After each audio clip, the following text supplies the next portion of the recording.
Welcome to a platform where we debate on the top stories of the NBA, NFL, Major League Baseball, and other leagues with the best in the world of sports. You'll also get interviews with many athletes and media talents at several basketball events, including the WNBA and college basketball. My name is Rafiq Ulazon, and this is Nothing But That Sports Talk. Yeah, not a good weekend for the New York Knicks or the New York Rangers, but some very intense playoff action as I welcome to this episode of Nothing But That Sports Talk. Rafiq Ulazon alongside Geoff Magliocchetti. It's only right that I bring you back because, you had a cameo on the news last weekend talking about how the Rangers stunk up the joint in Carolina, but don't worry, they'll wrap it up tonight or later this week. I mean, there's not that many. Yeah, one would hope. One would hope. I mean, there's not that many teams that blow 3-0 series leads in hockey. It never happened. It only happened once in baseball. And it never happened in the NBA. So the Rangers will be fine. No, hey, knock on wood, right? But funnily enough, I thought that game four, excuse me, that was somehow the best game the Rangers have played that season in terms of a full 60-minute effort. But I couldn't believe that. But man, hockey's a weird sport, isn't it? But it is great to be back in the program. Always appreciate what you do over with this Rafiq. So pleasure to have you back, and hope it looks like you really keep up the good work. So it's an honor to be back, actually.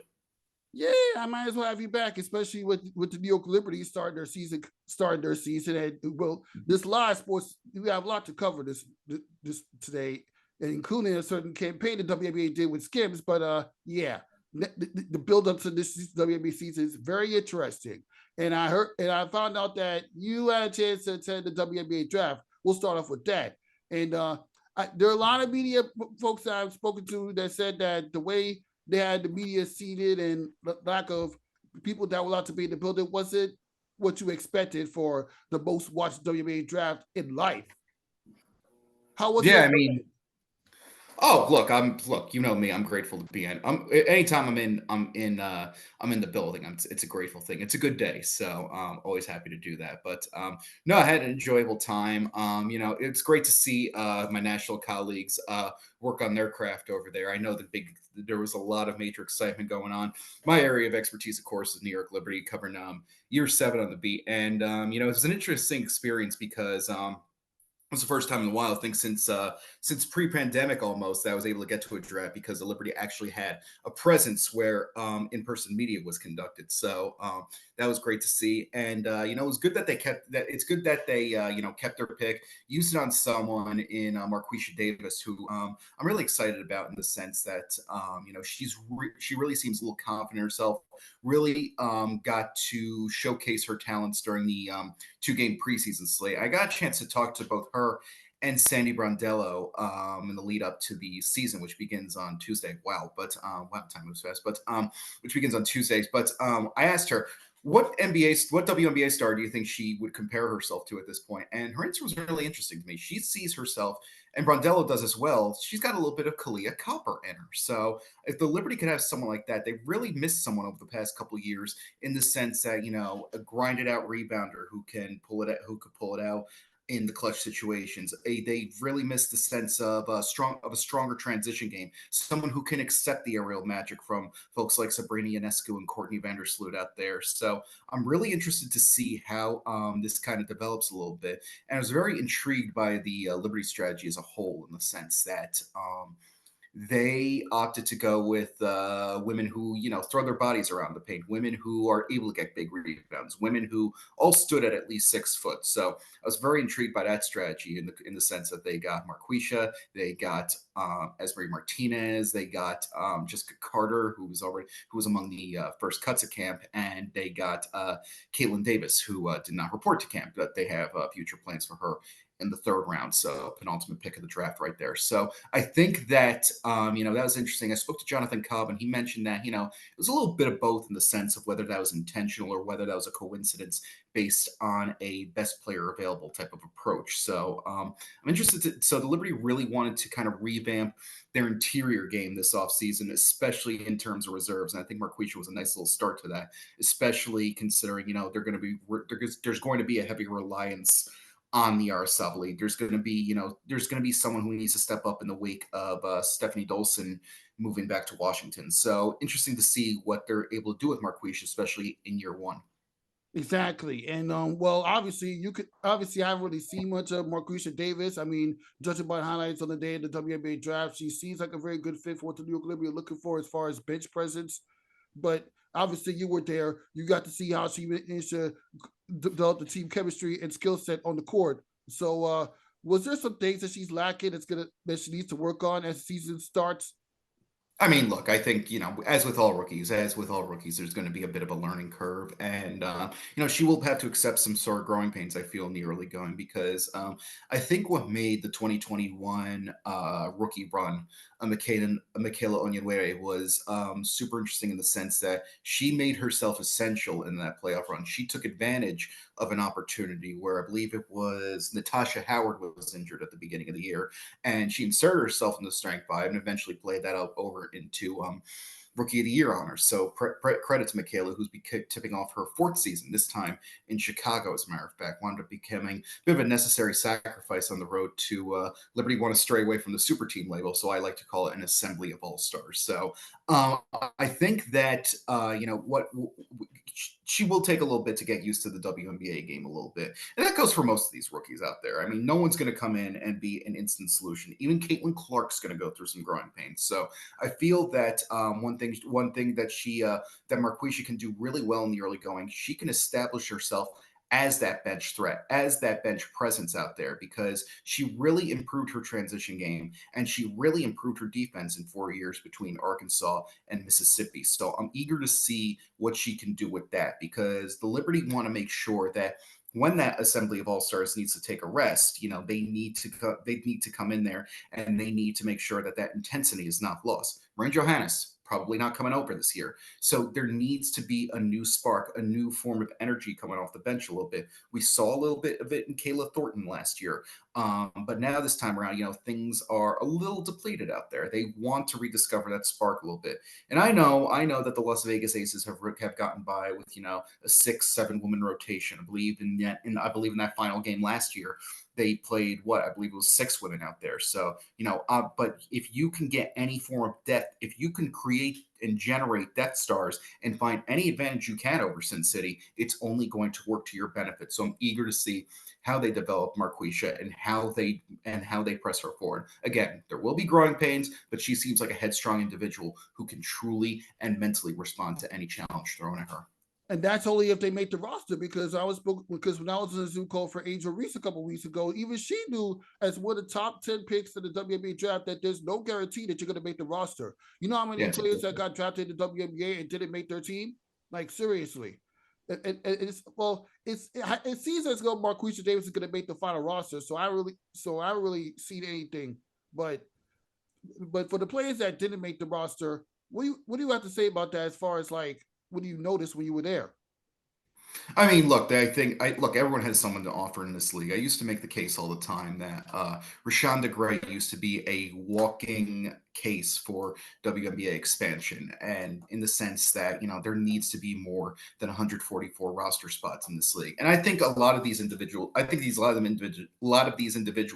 excuse me, will find a new opportunity. I was able to speak to Jessica Carter at Media Day, for example. She has such an inspiring story out there, and it was great to see her smiling. It was great to see her fooling around with the rest of the team and making herself one of the part of the Seafoam. And what stood out to me about my conversation with her was that like, no matter how her story was going to end, no matter how things were going to you know end for her, whether she made the Liberty or not, she was going to soak in every moment she could. It was not a wasted opportunity in any sense of the word, because she had the privilege of coming in and working with, again, an assembly of all stars that is just downright historic. We might never see such firepower assembled on a roster ever again. Well, unless you go to Vegas, of course, but that's another story entirely. But I think that the new case for W expansion is perhaps Jalen Sherrod, because it's down to a 3-woman race for the final spot, for the final 1 or 2 spots in the roster. Because right now it's between Davids, it's between Martinez, and it's between Sherrod at this point. There are 13 women currently stationed on the Liberty roster at this point. So I think that Sherrod, who has taken the WNBA world by storm, become a bit of a cult heroine in sorts. She's developed such a vocal cult following coming out of Colorado. Really played some solid defense in the Sweet 16 matchup against Caitlin Clark at the last women's NCAA tournament, and guided Colorado to their first instance of back-to-back Sweet 16 appearances in about 2 decades. So there are talented women who unfortunately are not going to be on a roster come Tuesday night. So this is why it's important to expand. This is why we're trending in the right direction in terms of a WNBA landscape.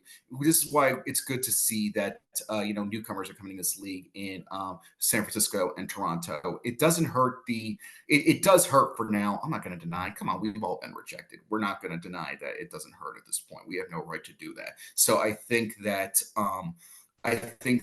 there is hope for these players moving forward, and it's just a sign of stint progress. I know that not everything is their fault. Who could have foresaw what happened in 2020 happening, for example? But it's great to see that we're making up for lost time in that sense. Exactly. I mean, this is coming from a guy who never made the high school basketball team at one point in his life, right? But at the very least, it doesn't always get credentialed to cover the York Liberty games, unlike you, Geoff Magliocchetti, who's been doing York Liberty games for like a very long time. Rejections is part of the process. And I'm also against a guy who did cover the draft in 23, but got rejected and covered it in 2024. When I'm told that the PR had to make some difficult decisions. But I'm bringing this up to say that for anybody that doesn't make that final roster spot, whether you're Marquisha Davis or Jesse Colwyn and what's that lady, that Martinez lady that you just talked about? Esmeree Martinez. Esmeree Martinez. Esmeree Martinez. Don't be upset about that. The rejection is going to help you be better. If it don't kill, it'll make you stronger. If you're not making this roster, you could always.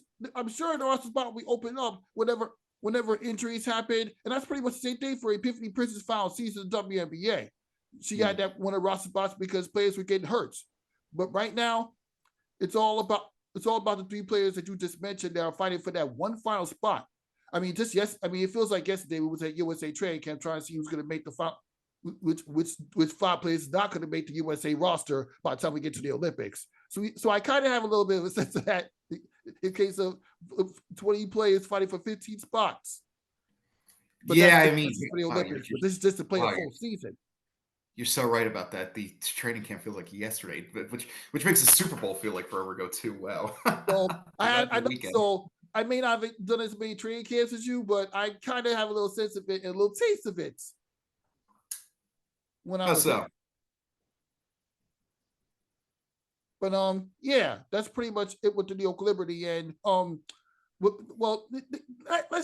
were there last year. We saw the New York Liberty come within a Courtney Vanderstoot field goal and a Game 5 victory away from winning the WNBA championship. Now, the only major change that happened is with their bench.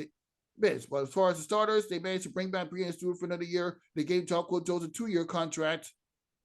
Now. And of course, you just talked about how the roster is already being filled up.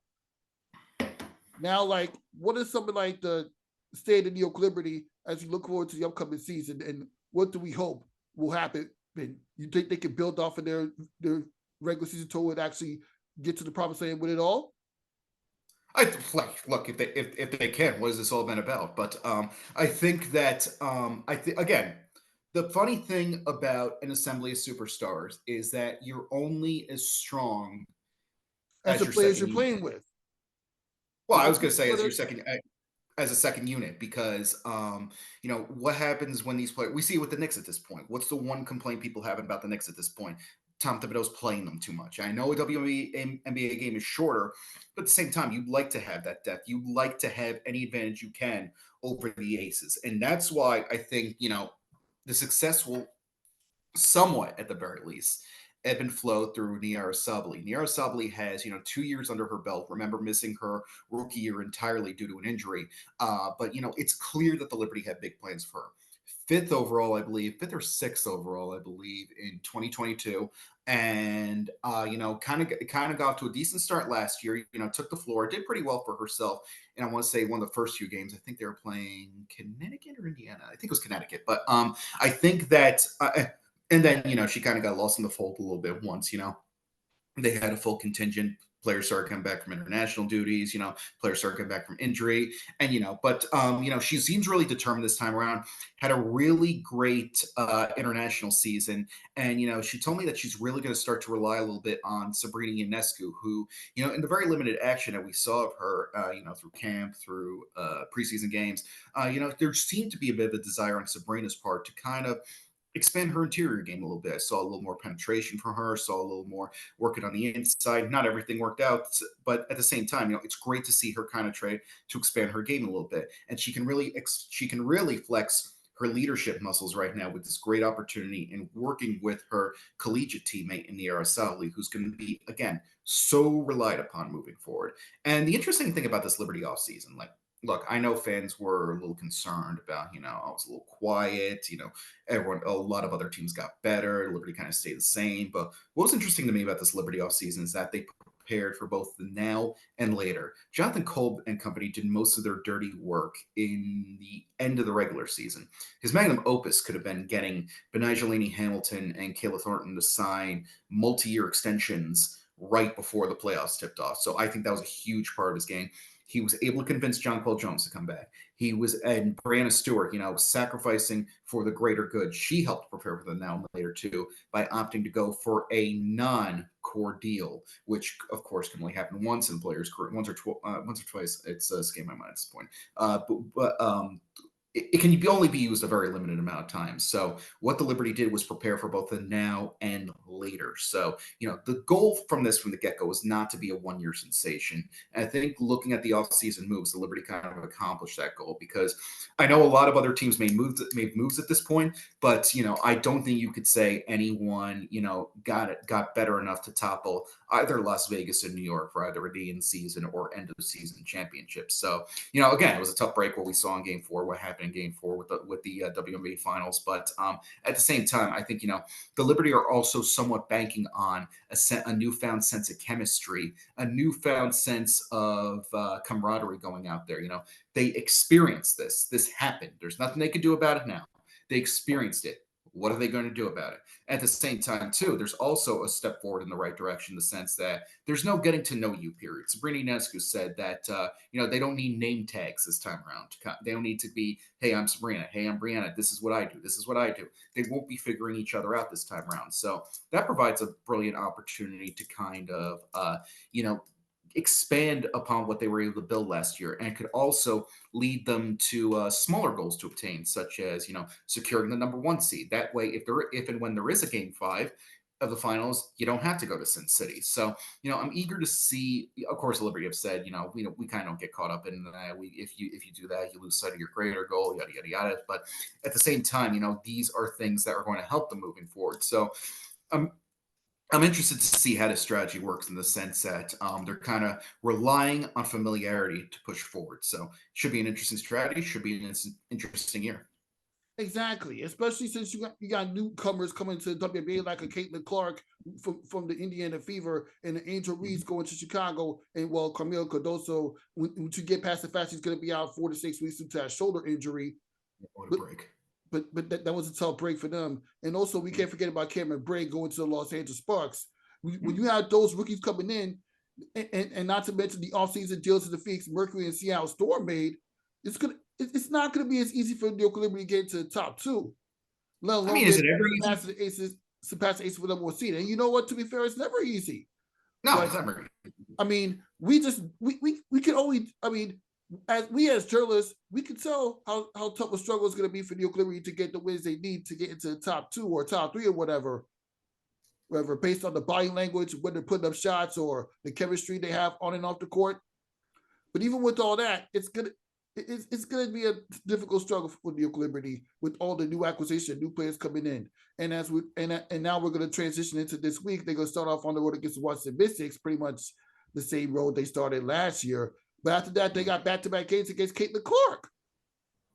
Hey, it's a good opportunity to make a statement immediately. It's a good opportunity. Caitlin Clark's going to want to come in there and say, out with the old and with the new. And, I know the focus is on Clark, but we can't forget who's on Indiana, what they have left over there. They still have Aaliyah Boston. Somehow Aaliyah Boston has gotten buried under all this. So they have Aaliyah Boston. So they have to worry about that. And Boston very much held her own in a couple matchups against the Liberty last year. I remember the one that clinched the Commissioner's Cup berth. They played them to an overtime finish, to a thrilling overtime finish. So Yeah, that Aaliyah buzzer beater Boston. was ridiculous.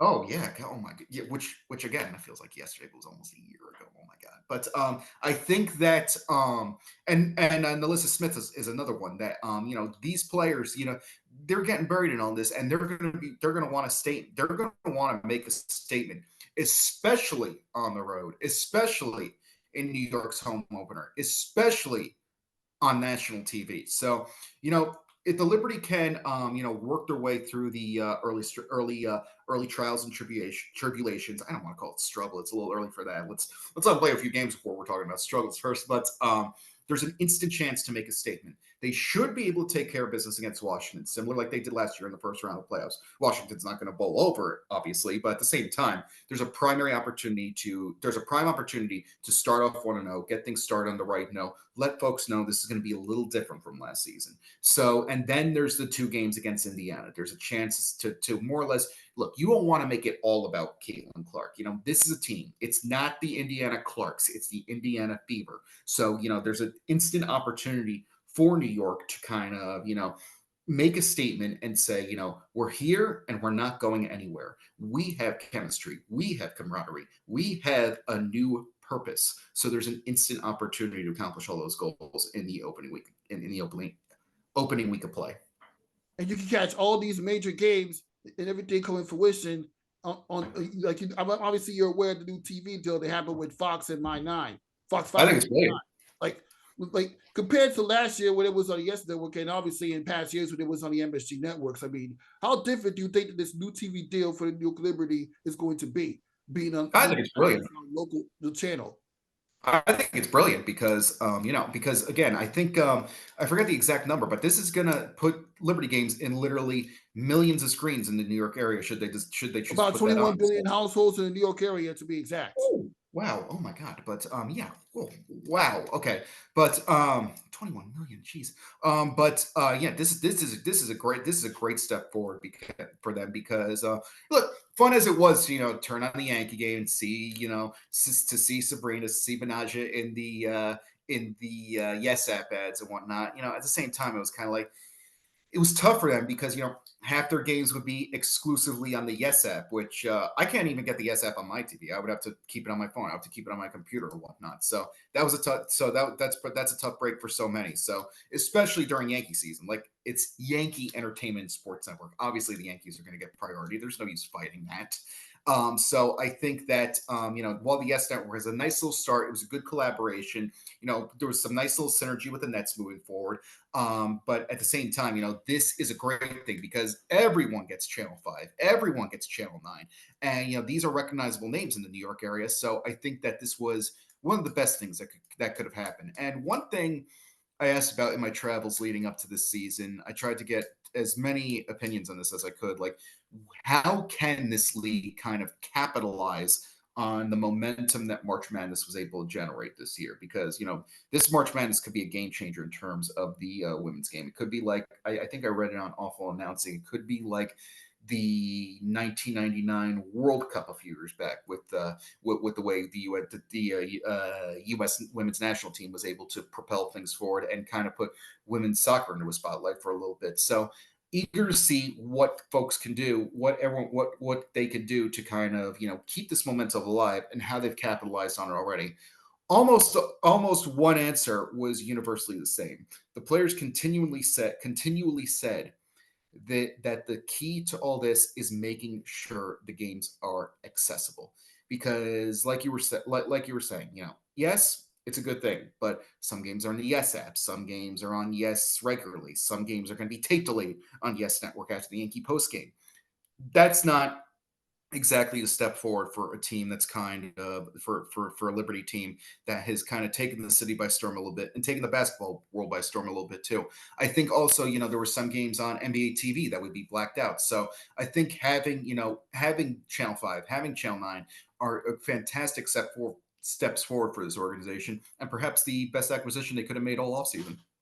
Exactly. I mean, come on now. When I found out they were going to put on Fox 5, it was mind-boggling. No disrespect to the people at the Yes Network, and no disrespect to the broadcasters, but it was just mind-boggling. And also, you're going to get all the engagement you need, at least in the New York area. Maybe not across America, but at least in the New York tri-state area. Because everybody owns Fox 5 and My 9. There are people that can't afford cable. The people that don't want to pay the amount of money they're paying on cable, so they're going on digital streaming or they're going on streaming services. And you just said that you couldn't afford the Yes app, that you can't even get access to the Yes app. That's what digital streaming is for. If it's somebody that's covering the WNBA and don't really get to go on the road and can't attend the road games, well, outside of Connecticut, of course, and maybe Washington, but yeah, you get to watch it from the comfort home on local television. And then jump on the Zoom calls to interview the players after. Ooh, that's life, isn't it? But no, I think, and it's funny you should mention the talent. I think I think the good thing is that they retained so many of the names that made Yes's coverage so great. Michael Grady is going to be on the calls. A good friend Chris Sheeran on the calls. Love that guy. He's great at what he does. As is guy, give a shout out to Julianne Vianney Brain. She is a fellow Marist alum, played on the team, so always have to give a shout out to my fellow Red Fox. Zora Stevenson will be on the calls too, and of course. Roz Gold. Roz Gold on Wuday. Thank you. I did not want to mispronounce her last name. Who was part of the O'Cleary broadcast team in the past during MSG Network days, alongside one of my newly favorite Tina Servasio. Yes, of course. Once used to cover a local New York sports team back when she was working for MSG from 2008 to 2015. You remember that? That's right. Come on, man. Of course, yes. Oh my goodness, wow. He was style reporter for the New York Knicks, and obviously, possibly the New York Liberty. I believe the New York Liberty when it was on MSG Networks. But the fact of the matter is, he's back being a style reporter for a local New York basketball team, just like in the old days. Yeah, yeah, wow. But yeah, and Teresa Witherspoon's back in Chicago. Really, he'll see old days. My God. But yeah. I think we could all agree that this is a fantastic step forward for all parties involved. Eager to see what the broadcast production is like. Looking forward to it. Yes, and since you mentioned the broadcast production team, what have you always enjoyed about hearing guys like Chris Sharon and Michael Grady and Zora Stevenson on the call for the New York Liberty games in recent seasons?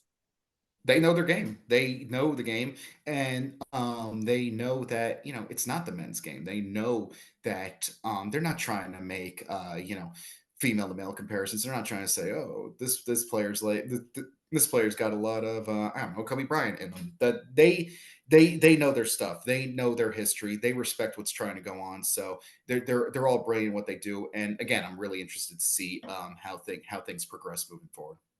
Yes, we are interested to see. All right, now let's get to some New York Knicks basketball. As they start out 2-0, and then they got not really steamrolled. At least game 3, the Knicks had a 9-point lead, but they blew it the last second, and Nembhard hit that shot that put the Indiana Fever up in game 3, and then there comes the egregious 30-point, 40-point loss. I turned it off after the third quarter because it was just so difficult to watch.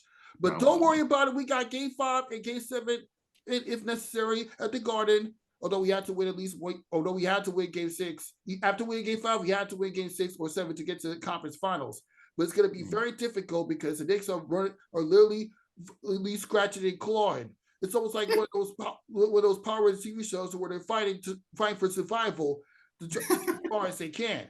Well, fortunately, there are a bunch of Wildcats on the team, so they don't have Julius Randle for the rest of the year. Mitch Robinson's going to be out, so a possible NBA Finals appearance. Bogdanovich is done for the year. OG Anunoby, he barely came back, but now he's struggling with a hamstring injury. Jalen Brunson is having injuries of his own. So we think about this New York Knicks team as far as the way they scratch and claw to get the second seed, scratch and claw to survive a 6-game juggernaut, not slugfest against the Philadelphia 76ers, and of course they're now in another tough series against the Indiana Pacers. Well, the Pacers series. The Pacers series was always going to be tough. And I saw a lot of people say, oh, I want the Pacers. I want to play the Pacers. I'm never going to pick your poison, guy. I learned in my youth not to do that. But I think that what made Sunday so disappointing was the fact that how many times have we seen the Knicks, like you said, scratch and claw their way back from the precipice of utter defeat? There are about 3 or 4 different points this season, maybe even 10 if you want to count what happened last year. There are probably about 10 different points over the last 2 years where things should have gone completely haywire for the Knicks. That should have sunk what they're trying should have sank what they're trying to build. You miss out on Donovan Mitchell. You rely on RJ Barrett. Barrett doesn't turn out to be what you were hoping for at the number 3 pick. Other guys step up, and more guys step up. More guys step up. That's what made Sunday so disappointing. But again, the Pacer series was always going to be difficult from the get-go. I ranked the opponents that the Knicks could have faced in the first round in terms of quote unquote desirable matchup, ill-advised as that concept may be. I thought Philadelphia was the best team they could have played, and that turned out to be true in the sense that they could survive an onslaught from Embiid and or Maxey. It's when other players started to get involved for Philadelphia that things got a little haywire. The Pacers, on the other hand, they are a team that's more or less grown in a lab with the sole purpose of defeating the Knicks at this point. I understand that wasn't the intention by any stretch of the imagination, but they are a team that can do it. They're second in pace. The Knicks are dead last in pace. They work really well on the perimeter. The Knicks did not do that yesterday. The 7 for 37 performance was their worst ever in a playoff game, resulting 18.9% success rate, was the worst percentage they've ever had three-pointers with a minimum of 20 attempts ever. And they only hit 7. Miles McBride had 3 of them. Most of that was when the result was well in hand. So that's what made Sunday so shocking. Nobody stepped up. Maybe Alec Burks did, but again, by the time that happened, it was all said and done. And you're in an intriguing position if you're a Knicks right now. Like you don't like Jalen Brunson insists he's fine. It doesn't look like it. I'm not a doctor by any stretch, but it doesn't look like it. But he's come through so many times that it feels foolhardy to doubt him at this point. And there's so many others on this team who saved the season at so many points, like Precious Achiuwa. Bit of a bright spot yesterday, had 5 offensive rebounds, but unfortunately the Knicks lost the rebounding battle by 9. In the regular season, whenever the Knicks lost the rebounding battle, they only did so on 17 occasions this year.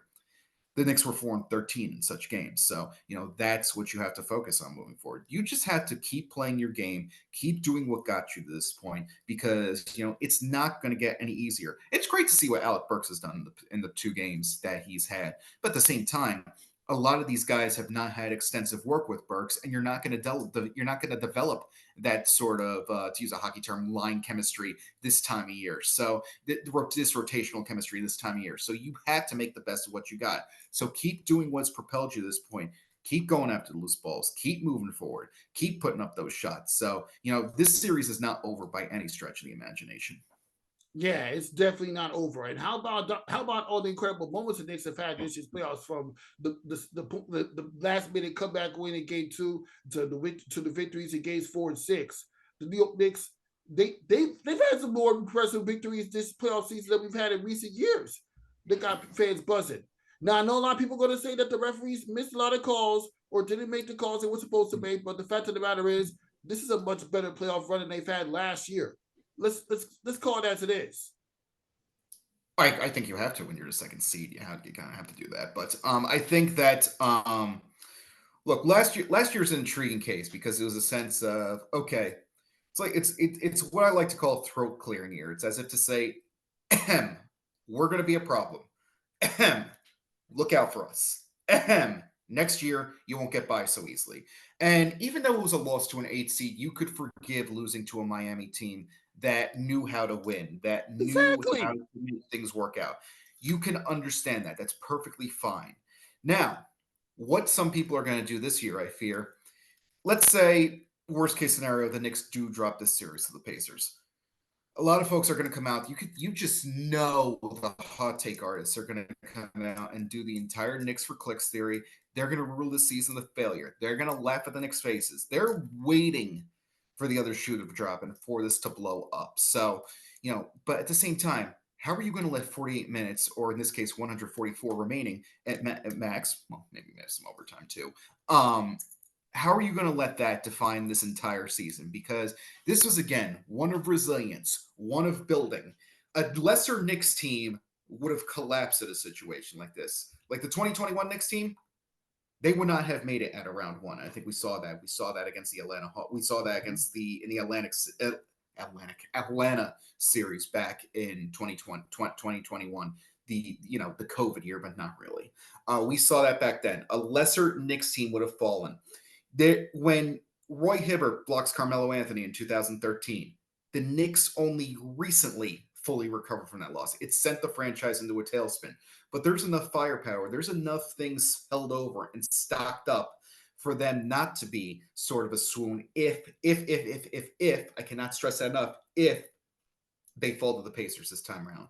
There is enough to recover, and there's enough to build on this. There is hope. There is a plan. There is a blueprint. So I don't see how you can call this season a failure, even if the worst case scenario comes.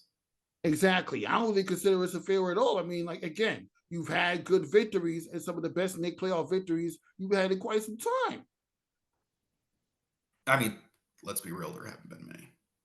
And not to mention, you can't give you vibes in 1974 because along with that, you had the New York Rangers. They sweep the Washington Capitals, and they could face out the Carolina Hurricanes in a much easier series compared to a few years ago when they beat them in 7 games, where they had to come back for 3 games 2-0 and 3 games to 2 to take out Carolina in the second round. This year they won the President's Trophy, and nobody even won the President's Trophy. No team has had better. Last time the Rangers won the President's Trophy, they still lost to a young up-and-coming Tampa Bay Lightning team. Oh, stop. This time around, the Knicks haven't really had, but prior to that loss against the Carolina Hurricanes, the Rangers have not had that much losses. So what do you think about this playoff run for the New York Rangers this time around as they flawlessly got as far as they did? No, hey, look, let's be real. I wasn't expecting a sweep of Carolina. Nobody was expecting a sweep of Carolina. Nobody should have respected a sweep of Carolina.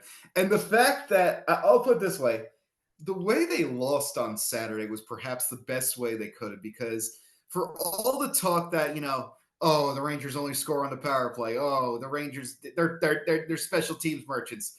For them to lose by 1 on a power play goal, I had to it would be satisfying if it wasn't so heartbreaking from a Ranger point of view. So if there's ever such a thing as a satisfying playoff loss, maybe, just maybe, that's it. So I'll put it this way about Saturday's game. But having said that,